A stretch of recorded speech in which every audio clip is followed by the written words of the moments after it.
नमस्कार सबैजनालाई। आज म आफैले लेखेको कथा लिएर उपस्थित भएको छु। यो कथाको शीर्षक रहेको छ घन्टी फुलको बोट र कथा यसरी सुरु हुन्छ। तिमी जति वर्षको भयौ त्यति नै वर्षको भयो त्यो घन्टी फुलको बोट पनि। एक बिहान आमाले दाइलाई भन्नुभएको म अझै सम्झिन्छु। बिहानै उठेर घाम डुल्न जाने बानी थियो अरे हाम्रो हजुरबाको। एक दिन हजुरबा डुल्न निस्केकै बेला आमालाई व्यथा लागेछ। त्यही बिहान उता हस्पिटलमा म जन्मिएको समय र यता हजुरबाले ठुला कान्छा कहाँबाट ल्याएको घन्टी फुलको कलमी आँगनमा गाड्ने समय एकै परेको थियो भनेर हजुरबा हमेसा सुनाउनुहुन्थ्यो। अहिले हजुरबा बितेर जानुभएको पनि वर्षौँ बितिसक्यो। तर हजुरबाले गाड्नु भएको त्यो घन्टी फुलको बोट भने दिन प्रतिदिन झन्झन जवान हुँदै गइरहेको छ। हरेक बिहान लटरम्म गाढा गुलाफी रङका फुलहरूले त्यो बोट धपक्क बलिरहेको हुन्छ। यस्तो लाग्छ हजुरबाले आफू जानु अघि फुलको बोटलाई आफ्नो हाँसो चिनोको रूपमा छोडेर जानुभएको छ। यसरी लटरम्म फुल मुहारमा टाँसेर हाँसिरहेको बोट देख्दा लाग्थ्यो मुसुक्क हाँसेर हजुरबा हामीलाई नै हेरिरहनु भएको छ। एकपटक चैते हुरीले झन्डै नउखेलेको। हुरीले झरेदेखि उखेल्नै आँटेको थियो तर सकेन। केही ढल्केको भए पनि फुलिरहन्छ, आफ्नो धर्म निभाइरहेको छ। उसो त बुवाको अन्तिम चिनो भएकाले पनि काटेर फाल्न नसकेको हुँ बुवा भन्नुहुन्थ्यो। त्यही हुरी पश्चात नै बुवाले भने झैँ रुख केही ढल्किएको हो।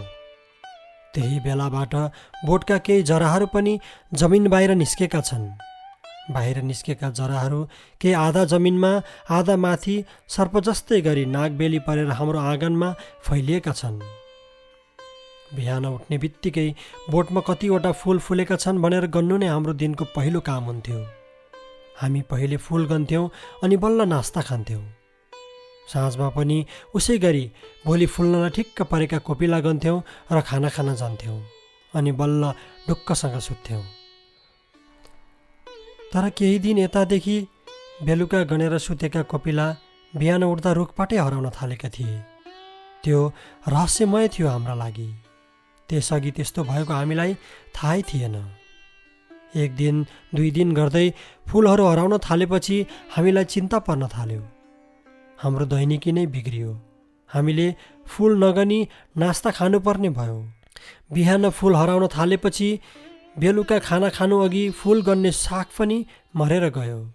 यस्तैमा एक बिहान प्रातकालीन हिँडाइबाट फर्केर आउनुभएका बुवालाई हामीले हाम्रो चिन्ता व्यक्त गर्दै भन्यौँ, बुवा हेर्नु न, हाम्रो यो फुलको बोटबाट फुलहरू आफै गायब हुन थालेका छन्। बेलुकाको कोपिला हुन्छन् तर बिहान उठेर हेर्दा बोटमा फुलै हुँदैनन्। कति दिन भइसक्यो हेर्नु न। हाम्रो कुरा सुनेर बुवाले मुसुमुसु हाँसेर जुत्ताको तुना खोल्दै भन्नुभएको थियो, गायब भएको होइन नि, कसैले टिपेको हो। टिपेको? दाइ र मैले एकै स्वरमा सोधेका थियौँ। हो, टिपेको। केही दिन भयो सबेरै तिमीहरू नउठ्दै एकजना तालबाराई मन्दिरमा फुल बेच्ने मान्छे आउँछन् र बुटोबाट सबै फुल टिपेर लाने गर्छन्, बुवाले भन्नुभयो। हाम्रो घरको फुल लगेर अर्काले त्यसै किन बेच्ने नि, मैले सोधेको थिएँ। के भयो त नि, ओइलिएर जाने फुल त हुन्, मन्दिरमा चढ्छन्, राम्रै त हुन्छ, बुवाले निकै हल्का रूपमा भन्नुभयो। ओइलिए पनि दिनभरि रुखमै बस्थे, बेला भएपछि आफै खस्थे। आफै ओइलिएर खस्नु र कसैले टिपेर बेचेर मन्दिरमा ओइलिनु फरक होइन र बाबा, दाइले सोध्नुभएको थियो। हो हुन त, तर तिमीहरूलाई यस्ता ठुला कुरा कसरी आउँछ, बुवाले अचम्म मानेर भन्नुभएको थियो। बुवा हाम्रो आँगनको बीचमा भएको फुलको बोट यसरी बुच्चै उभिएको हामीलाई मनै परेको छैन। त्यसैले ती मान्छेलाई भोलिबाट फुल नटिप्न भनिदिनु न है, मैले याचना गरेको थिएँ। ल म भनौँला, बुवाले निकै हल्का पारामा भन्नुभयो। त्यो दिनपछि ती फुल टिप्न आउने मान्छेले एक दुईटा फुल बोटमै छोडेर बाँकी सबै टिपेर लान थाले। सायद बुवाले त्यही भनिदिनु भएको थियो। लाग्यो होला हामीले चालै पाउँदैनौँ। तर हाम्रो त्यो फुलको बोट र फुलप्रति बेग्लै लगाव र आत्मीयता थियो भन्ने कुरा न बुवालाई थाहा थियो न त फुल टिप्न आउने मान्छेलाई नै। कतिसम्म भने हामी बिहान र बेलुका फुल गन्थ्यौँ।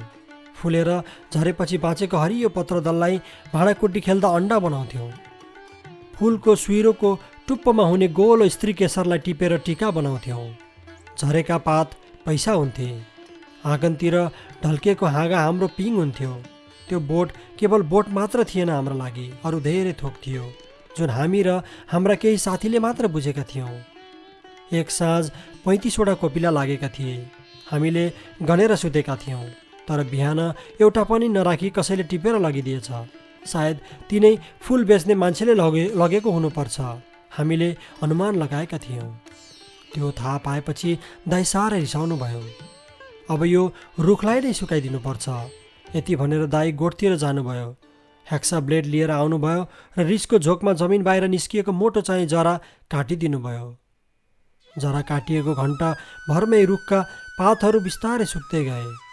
रुखका चिल्ला हरिया पातहरू बिस्तारै फुस्रो हरियोमा परिवर्तन भए। भोलि फुल्न ठिक्क परेका कोपिलाहरू पनि लत्रिए। बोट पुरै लखतरान पर्यो। हाम्रो प्रिय रुखलाई त्यो हालमा देखेपछि हामी दुवै दुखी भयौँ।